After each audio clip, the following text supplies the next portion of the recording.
Entonces, aquí hay un problema de vacío de la investigación educacional. Si nosotros no logramos desarrollar capacidades, en realidad es muy interesante que los países nuestros participen, pero en realidad pagan un costo político altísimo, los gobiernos y las sociedades, y el aprovechamiento que hacemos es muy bajo. O sea, realmente el aprovechamiento técnico-político de estos estudios, a mí me parece que en América Latina es un gran desperdicio, cuando uno mira los estudios en Canadá o mira los estudios en Alemania, para citar dos ejemplos. Ahora, respecto de la inserción geopolítica, en realidad yo estaba simplificando efectivamente de una manera bastante brutal, porque yo digo, Chile no tiene ninguna posibilidad de imaginar que va a tener el día de mañana una entre las 100 universidades. Y además a mí me parece que es completamente secundario. O sea, cuando veo que los puntajes nuestros en la Universidad de Chile suben estupendamente porque tenemos a dos premios Nobel que alguna vez pasaron por ahí, que son Pablo Neruda y la Gabriela Mistral, digo yo, hay algo que no funciona, pero premios Nobel en ciencia renovados todos los años no vamos a tener, salvo por ahí uno. Argentina tiene uno hace 40 años, cosas así. Pero, digo, y ese es un gran indicador, ¿no? Pero, por ejemplo, si alguien me dijera, ¿y tú crees que Chile en realidad podría sacarle todavía mucho más provecho del que desde ya le está sacando a su potencial en astronomía y en radioastronomía? Yo diría absolutamente. O sea, Chile es hoy día el principal país del mundo en infraestructura para observación astronómica, tanto visual como de la radioastronomía. Tiene un potencial, porque ya ahora está operando el efecto Mateo. Como ya tiene, va a tener cada vez más, y aquellos que tienen poco, lo poco que tienen les será quitado. Porque en realidad, cuando tiene en escala, comparas lo que hay aquí con lo que hay en cualquier otra parte del mundo, en realidad ya no hay ninguna posibilidad de comparar.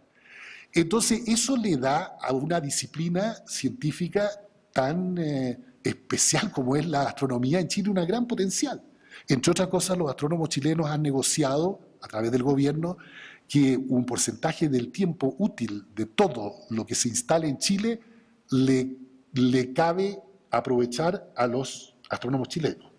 O sea, si nosotros no tenemos de aquí a 30 años realmente el sector más potente de toda nuestra ciencia, en términos de publicaciones o como se quiera medir, en astronomía, sería porque nos hemos equivocado medio a medio, pero tenemos todas las condiciones para hacerlo por primera vez.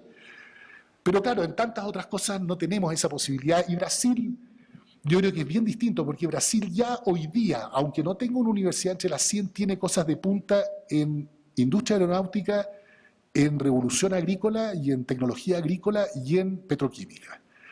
Y entonces ahí tú estás hablando de otras, porque la magnitud también, la escala, ¿entiendes? Cuando uno habla de un país como Chile, está hablando, no sé, de 6.000 científicos. Bueno, Brasil tiene unas magnitudes muchísimo más grandes y puede, por lo tanto, jugar y apostar a otros juegos. Miguel, tienes toda la razón. Yo creo que hay una indicación respecto de inequidades, donde si tú mides inequidades por estrato socioeconómico y la mides por otro tipo de indicadores y llegas a poblaciones indígenas rurales, el grado, la brecha con cualquier indicador que lo mires de cómo están de maltratados en la educación superior es brutal. Lo que nos pasa con muchas de estas cosas, y por qué no pedimos, también tiene que ver con lo que decía Sylvie. En realidad, cuando tú tienes 22 países, de los cuales 17 te van a decir no tengo ninguna información sobre esto, o la última información es del año 1998, que pasó por acá un doctorante de Canadá que hizo un estudio sobre la participación de la indígena, y tú dices, el año 98 este país tenía una tasa de participación del 15%, ahora tiene 40%, efectivamente no te sirve de nada el dato. Entonces, una de las cosas que tenemos más dificultades es en obtener información, incluso de lo más básico. Lo que nosotros tratamos de agregar en por ejemplo, a propósito de lo que decía Sylvie, era más información sobre participación de los estratos socioeconómicos. Están las encuestas de CACEP. Todos los países tienen acceso a la base de la CACEP. Y es imposible. Al final había 4 países o 5 países que te pueden decir cuál es la tasa de participación del quintil 1, 2, 3, 4 y 5. Y tú dices, entonces recurrimos a la CEPAL. Y los datos de la CEPAL en ese caso eran tan distintos de los datos nacionales que dijimos tampoco los podemos usar con ningún grado de responsabilidad. Entonces, digamos, ese que yo creo que es el tema más importante desde el punto de vista de la docencia, que es que están entrando por primera vez de manera masiva jóvenes de los quintiles 1 y 2. En Chile el quintil 1 tiene 1 de cada 5 de los jóvenes del quintil 1 está en la educación superior. ¿Te das cuenta de lo que eso significa en términos de desafíos formativos, de desafíos económicos, de desafíos de integración, de desafíos curriculares? Son enormes, pero no logramos, porque eso que está pasando también acá, lo vimos cuando hicimos el informe de la OECD para México, en muchas universidades, particularmente en regiones, ver cómo masivamente estaban entrando jóvenes de los quintiles, por lo menos de los 2 quintiles de menores ingresos. Y por cierto que está pasando y hace rato en Argentina, y empieza a pasar en algunos de estos otros países semi-universalizados. Bueno, pero no hay información. Entonces, opiniones algunas, pero pocas, que te podía dar la gente experta que estaba haciendo los estudios.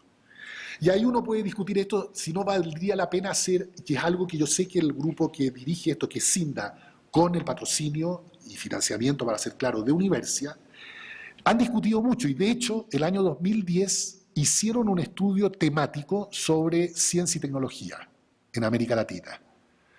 Y por eso en este informe, prácticamente, salvo un par de gráficos, no hay un capítulo dedicado a investigación y desarrollo como había en el informe del 2007, simplemente porque ya se hizo uno temático.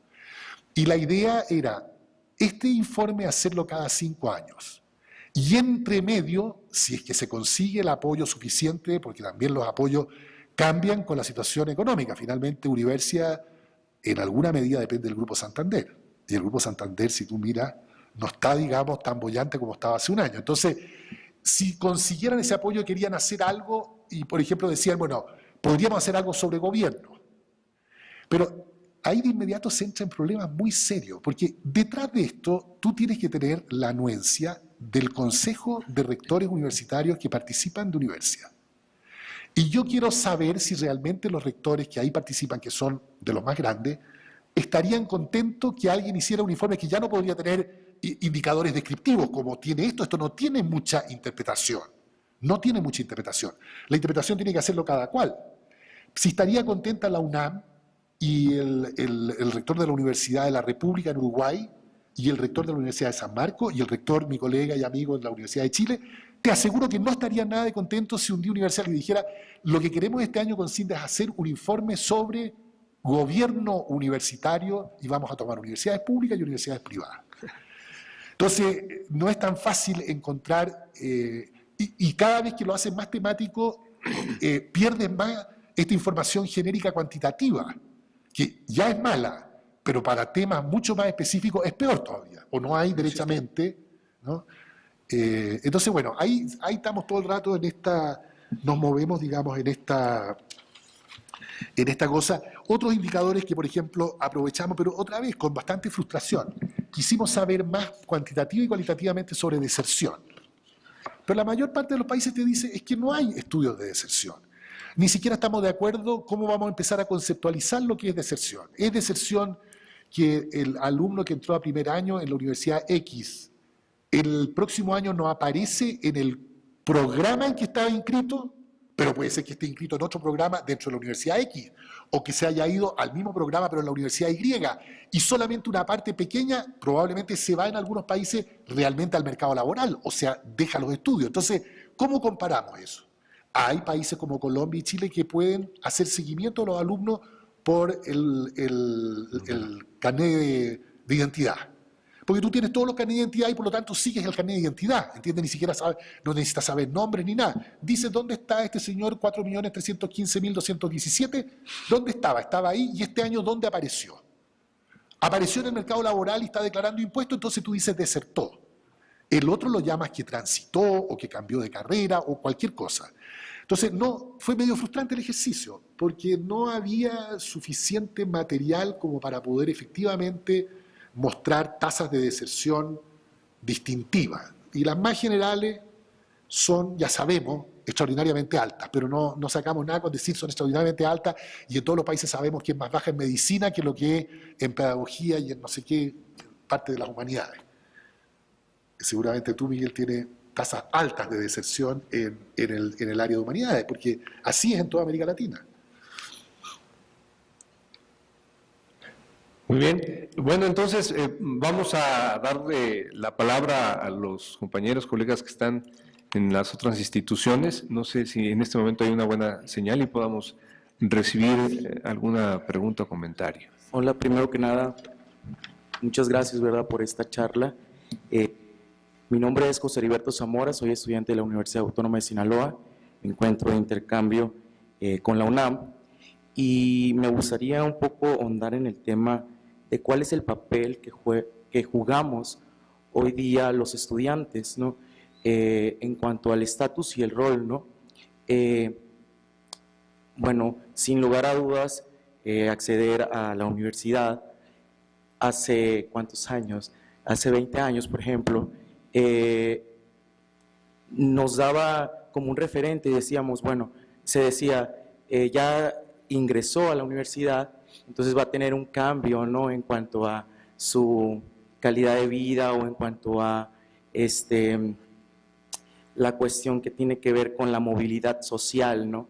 Hoy día usted nos presenta una gráfica donde los parámetros de las personas, de los estudiantes que ingresan y que egresan de una universidad superior, de una formación de educación superior, pues nos vemos que al compararlos con los índices de personas que ya se encuentran trabajando, pues nos damos cuenta que no corresponden, ¿no? Entonces, a mí me gustaría ver cuál es nuestro papel ahí y qué es lo que se está haciendo para que estos alumnos o para que nosotros, yo aún no soy egresado, seamos absorbidos, ¿no?, por el mercado laboral, o cuál es la posibilidad que nosotros tenemos ahora de poder tener esa movilidad, ¿no?, que tanto, que yo creo que es uno de los sueños más grandes que tiene el estudiante cuando ingresa, ¿no?, a una universidad. Y pongo el ejemplo, por ejemplo, voy a poner un ejemplo pues muy común, ¿no? Un médico hoy día, por lo menos en México, egresado con su cédula profesional, pues nos damos cuenta que el sueldo promedio de un médico, ¿cuál es, no? Nos encontramos, y en lo particular tengo amigos médicos titulados, trabajando, pues yo creo que muchos de nosotros los ubicamos, ¿no?, en esas farmacias, atendiendo sin duda alguna, ejerciendo su profesión, pero ganando un sueldo de ¿cuánto quieren? ¿3,000 pesos? No corresponde, ¿no? Entonces, a los años que tuvo que estudiar, y bueno, yo creo que me gustaría que ahondáramos un poquito más en esto, ¿no? Muchísimas gracias. Gracias, Juan Carlos Ortega, de la Universidad Veracruzana. Un comentario. La cuestión esta de falta de información a diferentes niveles en todos los países, ¿no? Y la cuestión esta que es el doctor Brunner, de que en algunos lugares, países, es posible tener un seguimiento muy detallado de dónde está la gente. Desde el punto de vista de obtener información, se me hace muy interesante, pero desde el punto de vista del control que esto puede significar por los estados, resulta realmente intimidante, ¿no? Saber dónde está uno, en qué momento y sin escape, ¿no? A veces parecería cosa de ciencia ficción.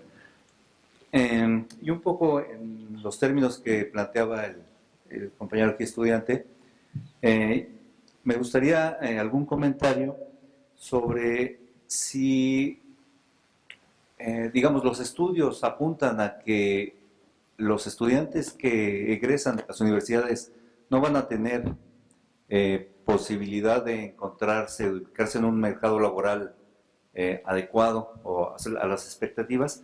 ¿Qué pasa entonces? ¿Por qué sigue creciendo, venía creciendo la educación privada, absorbiendo a todas estas personas que no podían ingresar a las universidades públicas como una oferta alterna, ¿no? ¿Por qué, si nuestros estudiantes de las licenciaturas de las áreas de humanidades saben que no van a poderse ubicar, a qué se debe entonces que insistan en ingresar? ¿No será que de todos modos el mercado les demanda esa sobrecapacitación, aunque no puedan encontrar un buen lugar? ¿O todavía hay la esperanza, o la cuestión no solamente de encontrar un trabajo, sino de tener cierto reconocimiento es el que se vuelve importante? No sé entonces si hay algo sobre esto. Gracias. María de Ibarrola, de aquí del Departamento de Investigaciones Educativas. De la comentario sobre tomar un eje transversal para hacer estos análisis, pero me dejó confusa porque no entendía a qué se refería con la responsabilidad social, y me parece que en cada una de las decisiones está implícita no el mejor concepto de responsabilidad social, pero sí cuando se habla de dar acceso universal, cuando se habla de distribuir la matrícula en distintas profesiones,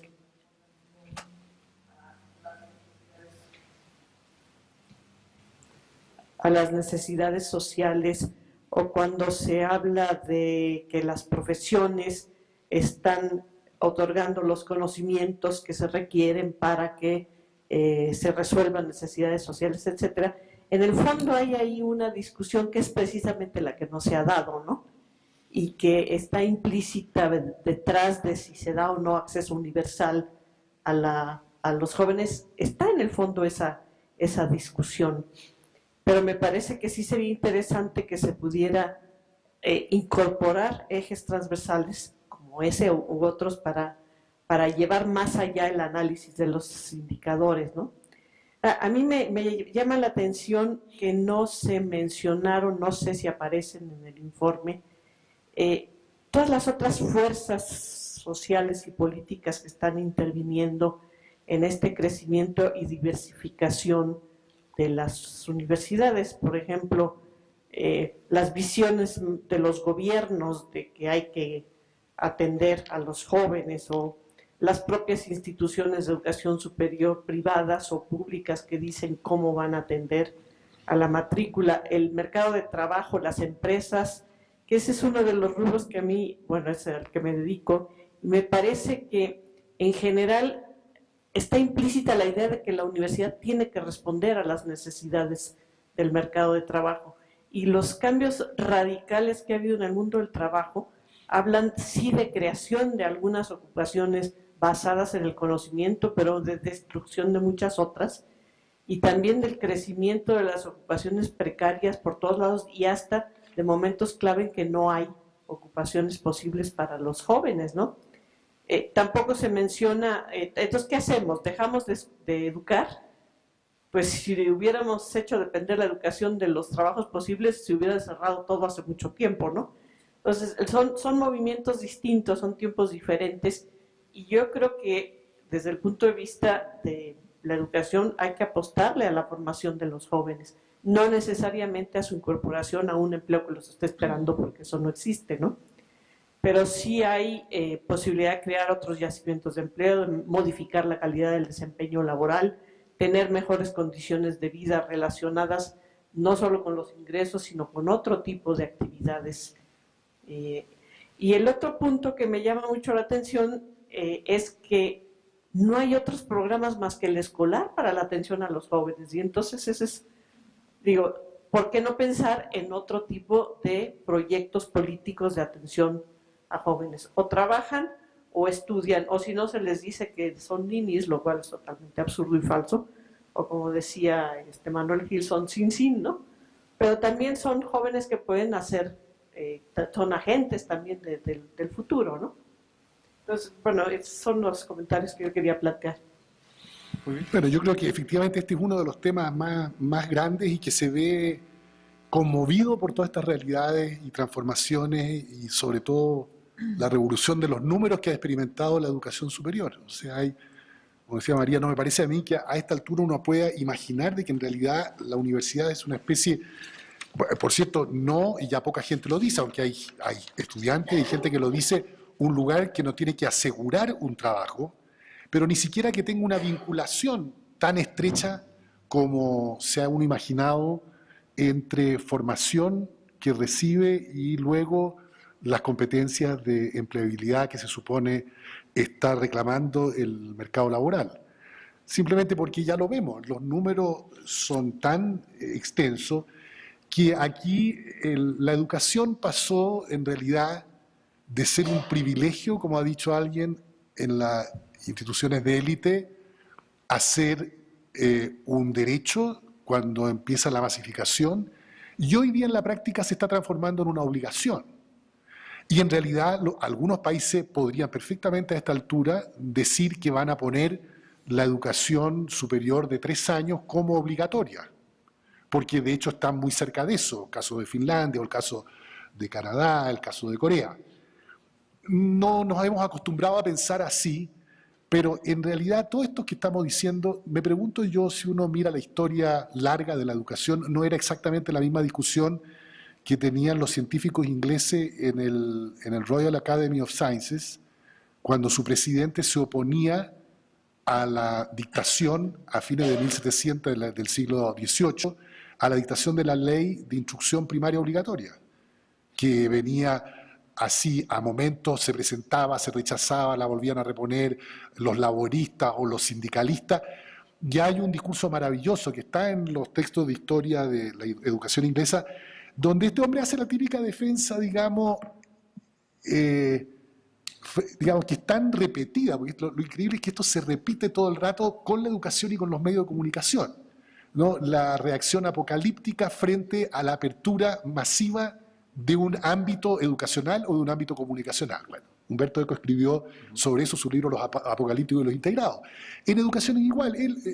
Este hombre que se supone era uno de los hombres más cultos, más racionalmente modernos y secularizados, usó los típicos argumentos. Vamos a desarraigar a los jóvenes del campo dándoles una instrucción primaria que no les sirve de nada en el mercado laboral, porque no hay trabajo calificado a nivel de una educación primaria.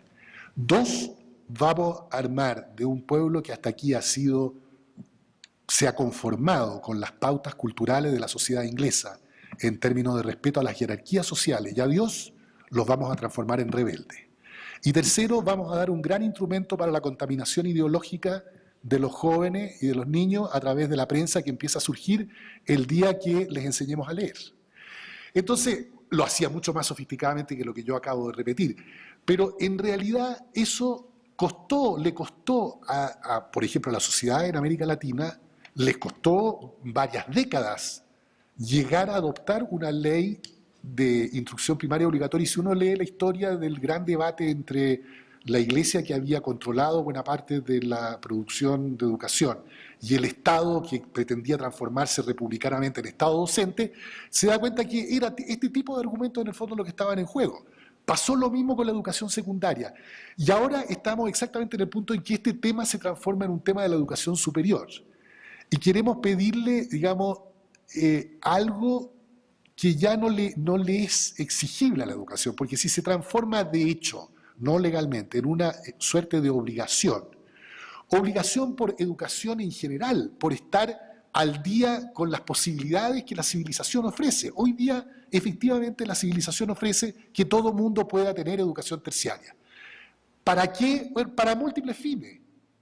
¿Y en qué momento? A lo largo de toda su vida. Puede ser ahora, cuando sale de la secundaria, puede ser 20 años después, puede ser cuando tenga 60 años. ¿Qué son estas universidades de la tercera edad que están surgiendo? ¿Y qué más? Y bueno, va una cantidad de gente de todo tipo que ya no está activamente en el mundo laboral, pero que quiere estar activamente en el mundo cultural.